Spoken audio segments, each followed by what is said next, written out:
All right, let's get honest. Have you ever felt like you're walking around with a weight on your chest that no one else can see? You're functioning technically, going to work, answering texts, maybe even cracking a joke now and then. But inside, you're stuck in this quiet storm of anxiety and depression. And maybe you've thought, do I need meds? But the idea of taking medication feels like surrender or weakness, or maybe just not for you. Here's the deal. I'm not here to bash medication. It saves lives. But today, we're diving into what you can do to manage anxiety and depression without medication, especially as a man in a world that still tells us to suck it up. This is real talk, zero fluff, all value. Let's start with a fact that doesn't get said enough.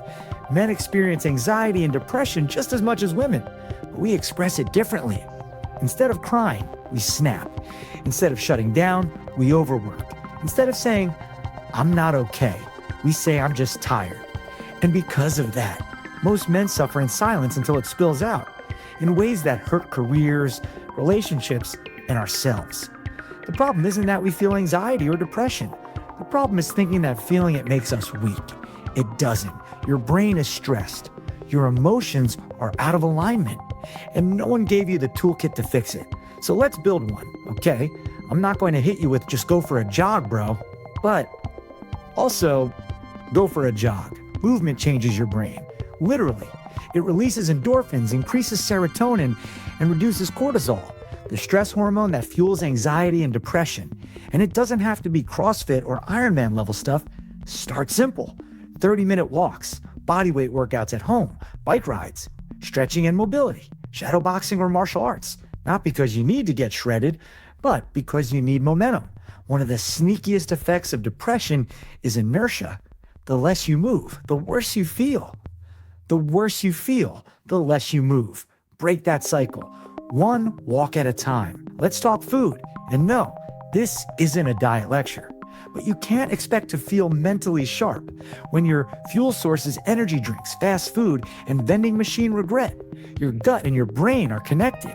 It's called the gut-brain axis. When your gut is inflamed, so is your mood.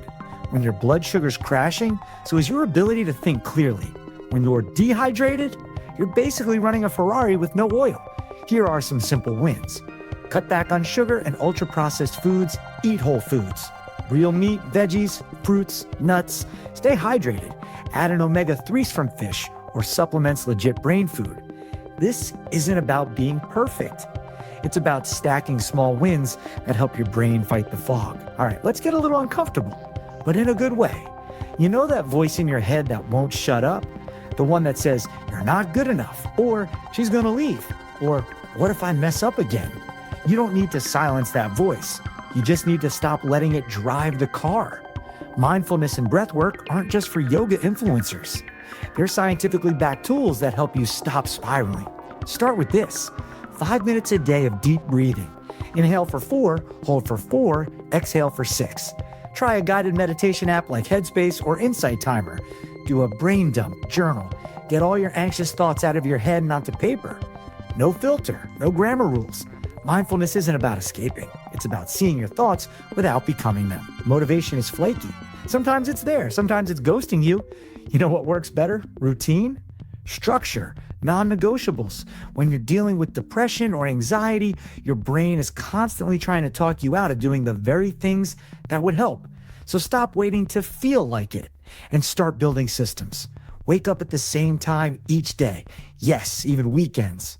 Create a morning routine that's simple but intentional. Water, stretch, 10 minutes of reading. Schedule exercise like a meeting. Plan meals or meal prep once a week. Create wind-down rituals before bed. No screens, dim lights, maybe a book. You don't rise to the level of your motivation. You fall to the level of your systems. Let's be real. One of the hardest parts of mental health struggles is isolation. And not just being alone, feeling alone. Especially for men, we don't always say I'm struggling. We say I'm good with dead eyes and a fake smile. But here's what most guys don't realize. Connection is medicine. Call a friend. Not just to vent, to connect. Join a men's group or forum. Even Reddit or Discord can be a start. Find someone you can be honest with. One guy who won't flinch when you say, I'm not okay today. Isolation feeds depression.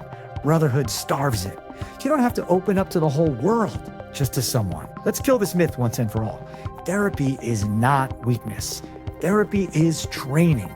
Think of a therapist like a mental coach, someone who helps you understand your patterns, your pain, and how to break out of the loops that keep you stuck.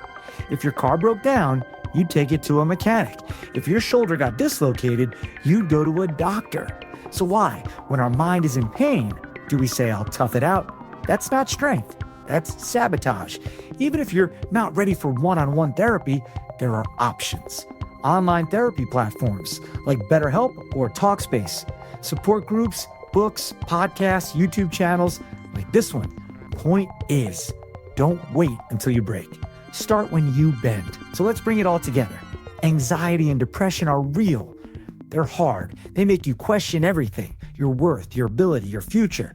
But here's the truth no one tells you. You're not broken. Your system is just overloaded. And you can rebuild that system without meds by taking daily intentional steps.